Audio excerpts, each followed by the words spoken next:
और जैसा मैंने अभी बोला कि मेंस 1 है, मेंस 2 है, एडवांस है, ये तीनों में ही हेल्प करेगा अगर अभी कर लोगे। तो कुछ बच्चों ने ऐसे बोला कि मेरा 50-60% सिलेबस हो गया है, तो मैं अभी बचा हुआ सिलेबस करूँ पहले, उसके बाद रिवीजन स्टार्ट करूँ, या पहले रिवीजन कर लूँ जितना कंप्लीटेड पोर्शन है और उसके बाद हम बचा हुआ सिलेबस करें। तो आई विल से कि इस बच्चे ऐसे बोलते हैं कि मैंने सिलेबस फिनिश कर लिया है, तो मैं क्या PYQ से रिवीजन कर लूँ? तो आंसर, कुछ बच्चे क्या करते हैं कि रिवीजन करने के लिए लास्ट पार्ट में जब सिलेबस खत्म हो जाता है वो 2-3 चीज़ें एक साथ चलाते हैं। तो PYQ भी चला दिया, फिर उन्होंने मान लिया अपना DPPs भी खोल ली, फिर उन्होंने मान लिया हमारा चैम्प ले रखा है तो चैम्प की DPP भी खोल ली।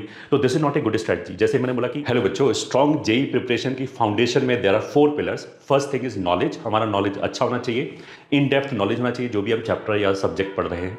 Second thing is practice material, जो हमारा प्रैक्टिस मटेरियल है वो अच्छा होना चाहिए, बैलेंस्ड होना चाहिए, ग्रेडेड क्वेश्चंस उसके अंदर होना चाहिए, ताकि हम धीरे धीरे स्मूथली बिल्कुल जीरो लेवल से टॉप लेवल तक जा सके। थर्ड थिंग इज रिवीजन, हमें time to time proper revise करना बहुत ज़्यादा जरूरी है, और एक लास्ट में जब एक बार सिलेबस फिनिश हो जाए उसके बाद एक सॉलिड रिवीजन का पंच देना बहुत ज़्यादा जरूरी है।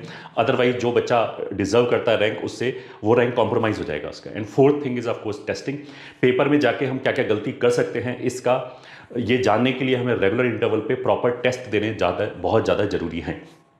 तो इस वीडियो में we will talk about revision, बच्चों को क्या क्या प्रॉब्लम आती है, क्या क्या उनके सामने दुविधाएं हो सकती है, तो उसके बारे में points to remember I will try to summarise in this video. So let's start. उससे पहले एक छोटा सा अनाउंसमेंट है, टीम कॉम्पिटिशन लेके आया है 2 बैचेस जिन बच्चों को अभी प्रिपरेशन करना है। अगर किसी बच्चे का सिलेबस बिल्कुल 60-70% हुआ है और उसको ये लगता है कि बाकी का पोर्शन में छोड़ दूं, तो उससे अच्छा है कि हम बाकी का जितना भी पोर्शन बचा हुआ है वो एक मिनिमम मेंस के लेवल तक का हम करके चले जाए मेंस में, ताकि जो ईजी और मॉडरेट क्वेश्चन आए वो हमसे हो जाए।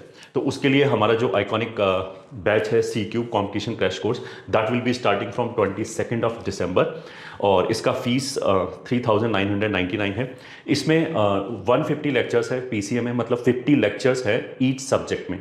अब से लेके जेई तक 50 डेज तो बचे नहीं हैं, तो हम क्या करेंगे कि इनिशियली जो चैप्टर अभी से लेके जेई मेंस तक हम जो शेड्यूल करेंगे वो पहले प्री रिक्विजिट वाले चैप्टर शेड्यूल करेंगे जिनका रिक्वायरमेंट होता है बाकी के चैप्टर्स में। उसके बाद जो हाई वेटेज वाले चैप्टर है वो शेड्यूल करेंगे। इतना पोर्शन हमारा जेई मेंस से पहले हो जाएगा, और फिर जो बचा हुआ पोर्शन है, बचे हुए चैप्टर्स है, वो हम जेई मेंस फर्स्ट के बाद करेंगे। अच्छा, एक तो हम ऑफकोर्स शेड्यूल करेंगे, और ये सारे लेक्चर एक साथ भी बच्चे को दिए जाएंगे ताकि वो खुद पिक एंड चूज कर ले। अगर मान लिया उसका 4 पर्टिकुलर चैप्टर हैं जो उसे अभी करने हैं बिल्कुल बेसिक लेवल पे, ताकि वो इजी क्वेश्चन उससे एक्चुअल एग्जाम में ना छूटे, तो वो एक अनशेड्यूल्ड फॉर्म में सारे lecture will also be available. And इसमें हम 75 PYQ प्रैक्टिस सेशन भी देते हैं, मतलब फिजिक्स में 25, मैथ में 25 और केमिस्ट्री में 25, जिसमें PYQ हम सॉल्व करेंगे। तो that is also a very good revision tool अगर कोई बच्चा यूज करना चाहे उसको। तो कोर्स फीस इज 3999, और इसके ऊपर भी हमने बोला था कि जो बच्चा 97 परसेंटाइल ले आएगा किसी भी जगह पे, चाहे मेंस 1 में चाहे मेंस 2 में, तो we will refund the money, बस GST डिडक्ट करके। ये तो हो गया कोर्स कंप्लीशन के लिए, जो बच्चा एक मिनिमम लेवल तक कंप्लीट करना चाहता है। अगर कोई बच्चा रिवीजन करना चाहता है जिसका कोर्स कंप्लीट हो चुका है, तो उसके लिए हमारा चैम्प 7 बैच है, जिसमें टोटल लेक्चर 25 थ्योरी लेक्चर्स है, मतलब जिसमें थ्योरी ब्रशअप किया जाएगा। और थ्योरी ब्रशअप ये रिवीजन है, इसमें कोई पढ़ाया नहीं जा रहा है, ये हमें बिल्कुल क्लियर होना चाहिए। आपका चैप्टर पढ़ा हुआ होना चाहिए उसमें, यहाँ पे केवल थ्योरी, जैसे बच्चे को किसी बच्चे को खुद फॉर्मूले लिखने में या शॉर्ट नोट्स नहीं बनाए हैं, उसको दिक्कत हो सकती है, तो वो शॉर्ट नोट्स की फॉर्म में बहुत थ्योरी दिया जाएगा ऐसे बच्चों के लिए। और इसमें भी 25 प्रैक्टिस सेशंस होंगे, प्लस हर चैप्टर का DPP you will be having. तो this will be a 25 days package जो हमारा JEE 1 से pहले फिनिश हो जाएगा। तो अगर किसी बच्चे को ये समझने में टाइम लगेगा कि मैं कहाँ से क्वेश्चन करूँ, कैसे कब थ्योरी रिवाइज करूँ, कितने क्वेश्चन करूँ और कौन कौन से क्वेश्चन करूँ, बिकॉज क्वेश्चन का भी एक राइट मिक्स होना बहुत ज़्यादा जरूरी है। तो he can think of taking this batch, और जिसमें आपका अपना दिमाग लगाने की कोई जरूरत नहीं पड़ेगी, मतलब जिसमें आपका टाइम वेस्ट नहीं होगा। बस आप तो इस एक साइकिल को लगाओ JEE 1 से पहले एंड आपका एक सॉलिड रिवीजन हो जाएगा। इसका जो कोर्स फी है दैट इज 2999, और इसमें भी जो भी बच्चा 97 परसेंटाइल ले आएगा, चाहे JEE 1 में चाहे JEE 2 में, उसको हम रिफंड कर देंगे GST कट करके। अच्छा, कुछ बच्चे ऐसे हो सकते हैं कि जो चैम्प से कुछ चैप्टर करना चाहें और बाकी रिवीजन भी करना चाहे, तो ऐसे बच्चों के लिए दोनों बैच को सेपरेटली खरीदने की बजाय CQ प्लस चैम्प का वो कॉम्बो भी ले सकता है, जिसके अंदर ये दोनों ही बैच सारे लेक्चर इसके अंदर हैं, और इसमें फीस में थोड़ा सा डिस्काउंट मिल जाएगा, यहाँ पे थोड़ा फायदा हो जाएगा। और इसके ऊपर भी वो कंडीशन लागू होती है कि GST काट के आपको फी रिफंड हो जाएगी अगर 97 परसेंटाइल है। तो इससे रिलेटेड अगर कोई भी आपको जानकारी चाहिए तो वो इन नंबर्स पे आप बात कर सकते हैं, TETRA8 TETRA021 या 7410900901।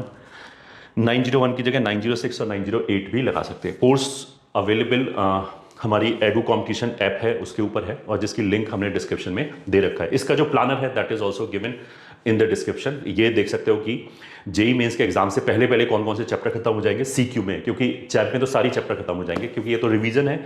ये उन बच्चों के लिए जिनका कोर्स अभी बिल्कुल लेसर साइड पे हुआ है, हो सकता है किसी का 20% हुआ हो, किसी का 30% हुआ हो। तो अब बचे हुए टाइम में हम जेई मेंस में जो ईजी या मॉडरेट क्वेश्चन अटेम्प्ट करने के लिए जो नॉलेज चाहिए that we will be giving in this course. Now let's start. Revision में बहुत सारे बच्चों को क्या क्या दुविधाएं आती है, क्या क्या उनके दिमाग में क्वेश्चंस रहते हैं, उसको I will try to address in this short video. सबसे पहले तो class notes versus short notes. काफ़ी बच्चे ऐसे बोलते हैं कि क्लास नोट जो है उन्होंने बनाए हैं अगर तो काफ़ी लेंदी हैं, और विजा विज हो सकता है उन्होंने शॉर्ट नोट्स भी बनाए हो, तो वो बोलेंगे कि मैं किससे पढ़ूँ, क्लास नोट से पढ़ूँ या शॉर्ट नोट से पढ़ूँ। तो इसको इसका आंसर सीधा सीधा सा है। आई विल से कि हमें सबसे पहले एक बार क्लास नोट से तो जरूर पढ़ना चाहिए। अगर अभी तक नहीं पढ़ा है तो एक बार हमें क्लास नोट से जरूर पढ़ना चाहिए, चाहे उसमें कितना भी टाइम लगे, ठीक है। बिकॉज अगर किसी भी चैप्टर को करने में मेरे को टाइम लग रहा है तो ये इसी बात का इंडिकेशन है कि आपका उसमें टाइम लगाने की जरूरत है, बहुत ज़्यादा जरूरत है। उसका मतलब क्या है कि थिंग्स ब्रेन में रस्टी हो गया है, मतलब उनके ऊपर थोड़ी सी जंग लग गई है। तो वो जंग को अगर अभी नहीं हटाया तो फिर आगे तो जैसे जैसे तुम्हारा जेई पास आएगा, फिर आगे चल के जेई मेंस 2 आएगा, उतना ही ज़्यादा हमें हड़बड़ी होगी, तो फिर बाद में तो और दिक्कत आएगी। तो अगर किसी बच्चे ने अभी तक क्लास नोट्स की जो क्लास नोट से रिवीजन नहीं किया, क्लास नोट से रिवीजन करने का मतलब केवल ये है कि हम उसकी रीडिंग लगाएं और जो बीच बीच में एग्जाम्पल्स कराए गए होंगे उनको समझने की कोशिश करें। मतलब कोशिश क्या करें, जब हमने एक बार पहले सिलेबस कर रखा है, वो क्लास अटेंड कर रखी है, तो समझ में आ ही जाएगा। बस अभी रिकॉल करना है, उन चीज़ों को रिकॉल करना है ताकि हमारा ब्रेन उसमें फास्ट थिंक कर सके जब एक्चुअल एग्जाम में पेपर आए, एक्चुअल पेपर में जब हम उस चैप्टर से रिलेटेड कुछ क्वेश्चन आ जाए तो। अच्छा, अगर कोई बच्चा क्लास नोट्स की 2-3 साइकिल लगा चुका है, क्योंकि हम तो डे 1 से बोल रहे हैं कि जो भी प्रैक्टिस टेस्ट होता है उस हर प्रैक्टिस टेस्ट से पहले हमें एक बार क्लास नोट्स का रिवाइज करना चाहिए। तो हो सकता है काफ़ी बच्चों ने ऑलरेडी वो कर रखा हो, तो अगर क्लास नोट्स की 2-3 साइकिल लगा रखी है then you can go for short notes जो है, फिर आप शॉर्ट नोट्स से कर सकते हो, क्योंकि मैक्सिमम चीज़ें आपको वैसे याद होंगी अगर आप 2-3 साइकिल लगा चुके हो। बस शॉर्ट नोट्स से फिर भी एक बार देखना जरूरी है, ताकि जो चीज़ें जैसे हर 15-20 दिन में कुछ ना कुछ थोड़ा सा रस्टी हो जाता है, तो इसलिए हर 10-15 दिन में अगर हम एक पूरी साइकिल लगाते हैं शॉर्ट नोट्स की, तो यू विल फील कॉन्फिडेंट और तुम्हें ज़्यादा कॉन्फिडेंस के साथ पेपर अटेम्प्ट करोगे। पेपर अटेम्प्ट करने में confidence is also very much required. 2 बच्चे सेम नॉलेज लेवल के हैं, अगर उनके कॉन्फिडेंस लेवल में थोड़ा ऊपर नीचे है तो उनके मार्क्स में काफ़ी डिफरेंस आ सकता है, क्योंकि जिसको कॉन्फिडेंस नहीं वो उसको ऑब्वियस सी चीज़ें स्लिप होना स्टार्ट हो जाती है एग्जामिनेशन में। तो कॉन्फिडेंस के लिए अच्छा रिवीजन जरूरी है। Second part is theory revision versus problem solving. कुछ बच्चे ऐसे बोलते हैं कि रिवीजन के लिए मैं थ्योरी नहीं पढ़ता, मैं तो प्रॉब्लम सॉल्व कर लेता हूँ, और जिस जिस प्रॉब्लम में हम अटकते हैं उसको वापस आके मैं देख लेता हूँ। तो देखो, इसमें आई विल से कि मैं तो हमेशा ये बोलता हूँ कि हमें एक बार थ्योरी तो जरूर पढ़नी चाहिए, ठीक है, because that is a proper way. उसमें क्या होगा, सारे जो कॉन्सेप्ट होंगे वो सीक्वेंशली कवर्ड हो जाएंगे हमारे ब्रेन में। थ्योरी प्रॉब्लम सॉल्विंग में तो ऐसा हो सकता है कि कुछ 2-3 कॉन्सेप्ट से रिलेटेड प्रॉब्लम अगर तुम्हें मिले ही नहीं तो वो हो सकता है तुम्हारे दिमाग से बिल्कुल ही उड़ जाए। तो इसलिए प्रॉब्लम से थ्योरी समझने की बजाय हमें पहले थ्योरी समझना चाहिए और फिर प्रॉब्लम करना चाहिए। प्रॉब्लम का भी ऑफकोर्स अपना इंपॉर्टेंस है, स्पेशली मैथमेटिक्स में तो बहुत इंपॉर्टेंस है, क्योंकि मैथमेटिक्स में तो बहुत सारे क्वेश्चन एक्सपीरियंस बेस्ड भी होते हैं, but not at the cost of theory. तो आई विल से कि एक बार नोट्स की हमें रिवीजन जरूर लगानी चाहिए। रिवीजन करने का मतलब ये है कि रीडिंग लगाएं, बस चीज़ें हमें रिकॉल हो जाए, एक बार फ्रेश हो जाए हमारे ब्रेन में। और अगर टाइम लगा रहे हो तो हमें ये नहीं लगना चाहिए कि बहुत ज़्यादा टाइम वेस्ट हुआ है। This is not time waste है, दिस इज इन्वेस्टमेंट। और जैसा मैंने अभी बोला कि मेंस 1 है, मेंस 2 है, एडवांस है, ये तीनों में ही हेल्प करेगा अगर अभी कर लोगे तो, ठीक है। फिर कुछ बच्चों के डाउट थे कि सिलेबस फिनिश करें या फिर रिवीजन करें।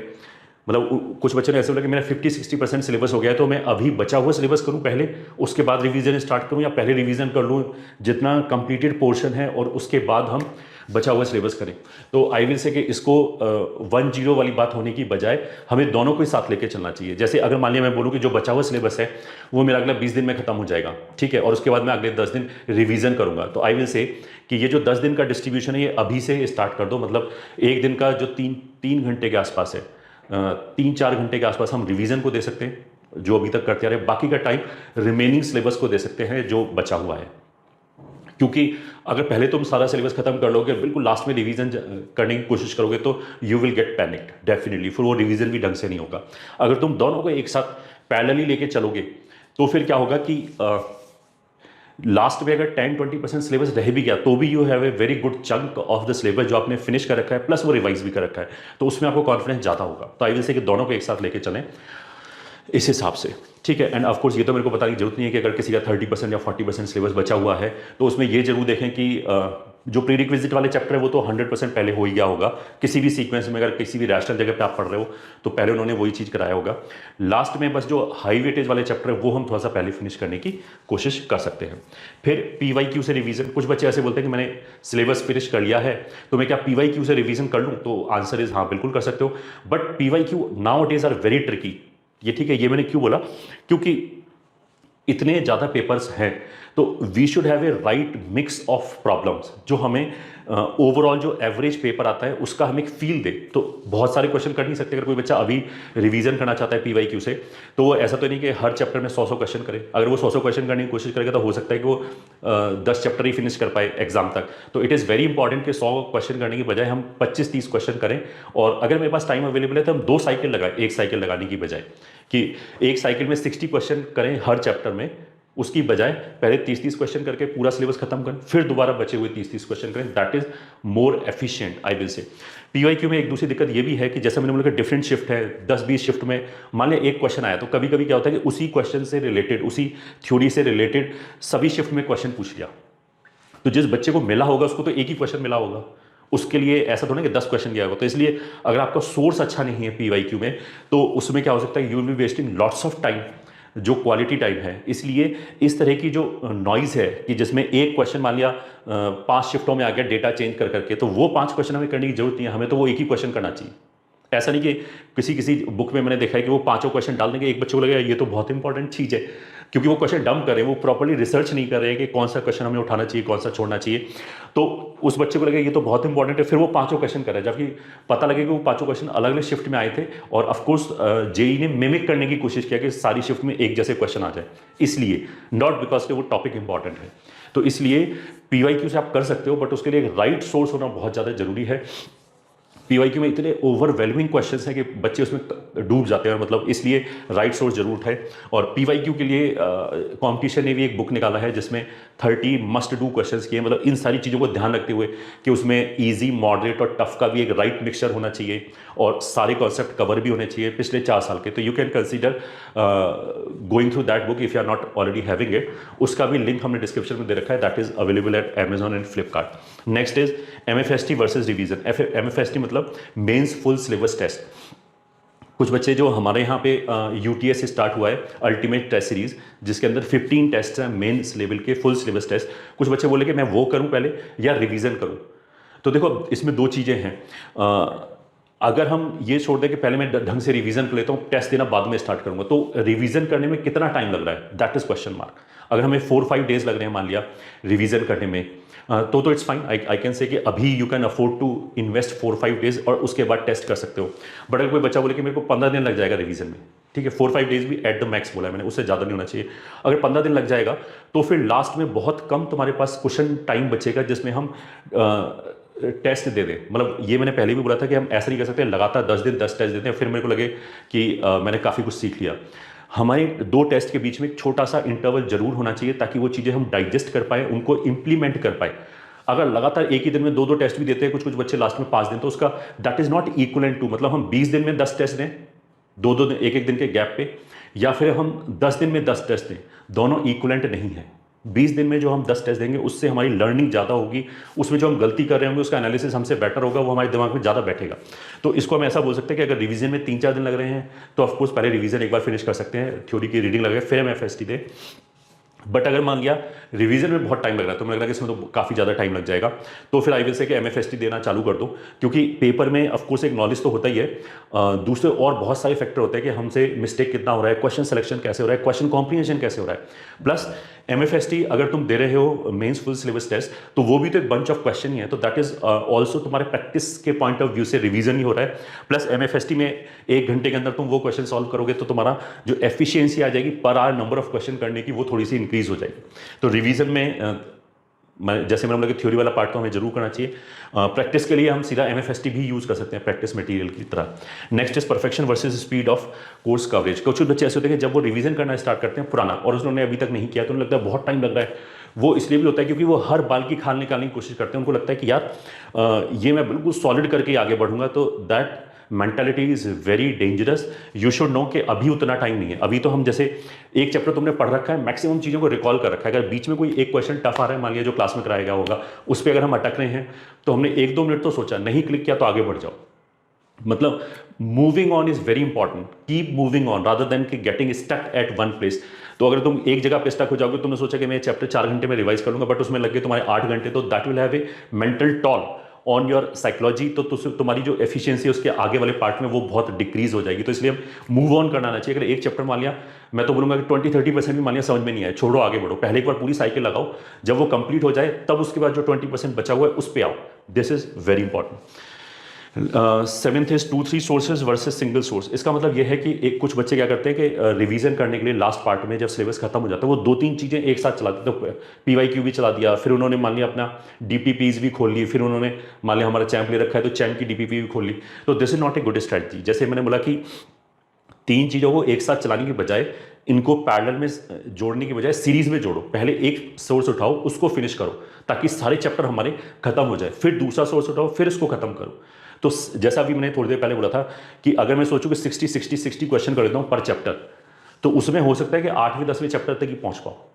तो उसकी बजाय 60 को 30 क्वेश्चन में कन्वर्ट करो। पहले 30 क्वेश्चन करो सारे चैप्टर में, फिर अगर टाइम बचता है, जितना भी टाइम बचता है, फिर 30 करो। तो उससे क्या होगा कि अगर लास्ट के दूसरे राउंड में मान लिया हमारे 5 चैप्टर छूट भी गए तो भी कोई बात नहीं है, फर्स्ट राउंड में तो हमने एक मिनिमम नंबर ऑफ क्वेश्चन कर रखे।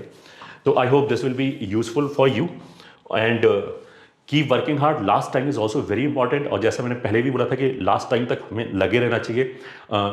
लास्ट टाइम भी मार्क्स में बहुत ज़बरदस्त बूस्ट देता है। प्लस जो भी आप टेस्ट पेपर दे रहे हैं उनका एनालिसिस करें, प्रॉपर एनालिसिस करें और उनको उनके ऊपर एक्शन भी लें। अगर मेरे को दिख रहा है कि मेरे गलत बहुत ज़्यादा हो रहे हैं तो थोड़े अटैम्प्ट कम करो और उससे एफिशिएंसी बढ़ाओ, अपनी स्ट्राइक रेट बढ़ाओ कि जितने हम करें 80-90% सही होने चाहिए। मतलब 80% भी 90% हमारे सही होने चाहिए। All the very best.